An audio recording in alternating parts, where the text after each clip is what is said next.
तुम्हाला वाटत असेल याच्याकडे तर खूप शेती आहे, याची मजा असणार. पण तसं काही समजू नका. माझ्याकडे काही खूप काही शेती नाही आहे.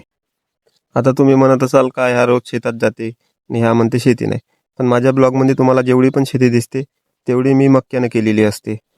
आता मक्यानं केलेली शेती म्हटलं तर रोजंदारीमध्ये काही पुरवत नाही आपल्याला. म्हणून आपल्याला स्वतः काम करावं लागते. आजकाल शेतकऱ्याच्या मालाला पण भाव भेटत नाही. वरून मक्याचे भाव पण खूप वाढून राहिले.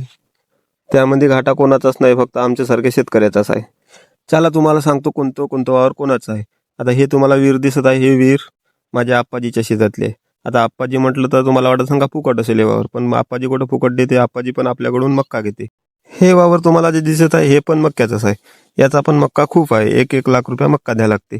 आणि हे जे वावर दिसत आहे तुम्हाला हे माझ्या काकाचं आहे. आता काका म्हटलं तर फुकट काही देत नाही, काकाला पण मक्काच द्यावं लागते. हा जो तुम्हाला 2 एकराचा गव्हाचा प्लॉट दिसत आहे, हे 2 एकर वावर फक्त आपला आहे. आता तुम्हाला वाटत असेल का आजोबाचं वावर म्हटलं का आपलंच असते. हो, ते तर असतेच आपलंच, पण आता आजोबा जेवढी काय तेवढी आजोबाला मक्का द्यास लागते.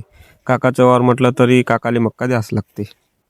मक्क्याचे पैसे नाही दिले राव तर जशी गर्लफ्रेंड कशी फुकते बॉयफ्रेंडवरून, तशा वानीच काम होते इथं पण. आणि ते म्हणतात ना, आजकाल रिश्ते भी वहाँ निभाते हैं जहाँ पैसा दिखता है.